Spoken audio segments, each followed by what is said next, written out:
Dans cette vidéo, on va venir parler d'Apple et il y a beaucoup de sujets sur lesquels on pourrait s'attarder sur cette année 2023. On pourrait venir ici parler du casque VR, des prochains iPhone 15, mais non, ici on ne va pas parler de ça. On va parler très grossièrement de la prochaine mise à jour d'iOS, l'iOS 17. Bonjour à tous et bienvenue dans cette nouvelle vidéo, c'est Hugo sur la chaîne Gigatop. Allez, c'est parti!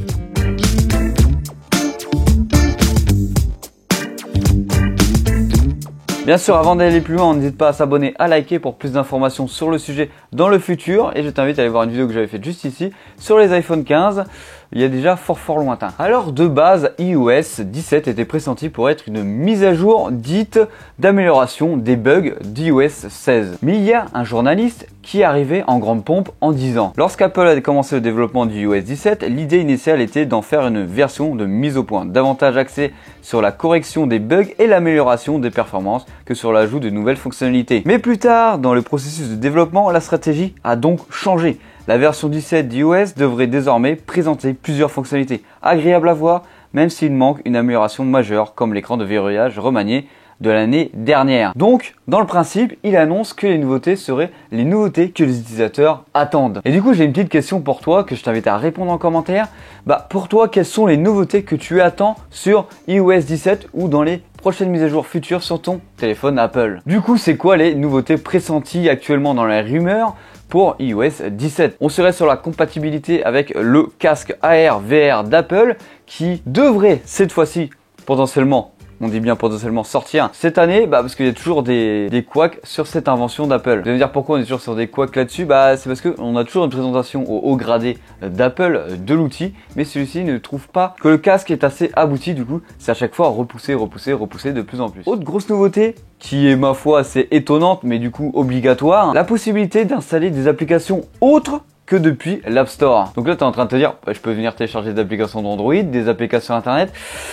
C'est ça, mais presque pas ça. Il y a une législation européenne qui oblige Apple à autoriser l'installation d'autres applications qui ne viennent pas du store d'Apple qui arrive en 2024. En gros, l'accessibilité à des boutiques alternatives à l'App Store. Et à mon avis, il y a intérêt qu'Apple suive cette idée, ou sinon c'est une amende de 80 milliards qui les attend. Autre grosse nouveauté qui tourne dans les rumeurs actuellement, l'amélioration de Siri. Apple veut optimiser au maximum son Siri, car il a un petit problème que tout le monde a et qu'ils ont habitué sans le faire exprès.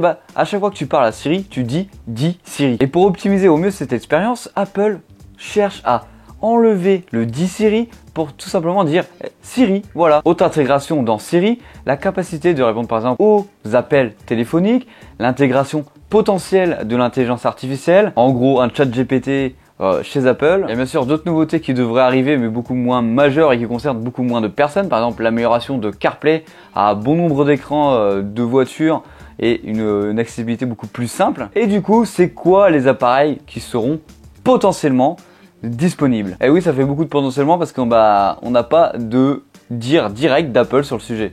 Et ça, c'est bien normal. On aurait bien sûr tous les iPhone 15, tous les iPhone 14, tous les iPhone 13, tous les iPhone 12, tous les iPhone 11 et tous les iPhones dites de la série X, c'est-à-dire le XS, XS Max ou le XR. En gros, si tu l'as compris, tous les téléphones sortis avant l'iPhone 11, poubelle, on oublie. Alors quand est-ce qu'elle est cette petite présentation du iOS 17 ? C'est comme d'habitude, c'est en juin lors de la WWDC. Et c'est quoi ça? C'est une conférence qui est entièrement dédiée aux développeurs. Bien sûr, entre la sortie de l'iPhone 15 qui est approximativement en septembre comme chaque année, mais il y aura bien sûr une version bêta d'iOS 17 et la version stable devrait sortir avec les iPhone 15. Alors pour finir sur cette vidéo, n'hésite pas à me mettre en commentaire les atouts et les nouveautés que tu aimerais avoir sur les prochaines mises à jour d'Apple. Je serai de le voir en commentaire et surtout tu peux venir débattre avec d'autres utilisateurs de la marque Apple. Allez, c'était Hugo sur la chaîne Gigatop. On te fait un gros bisou. Salut!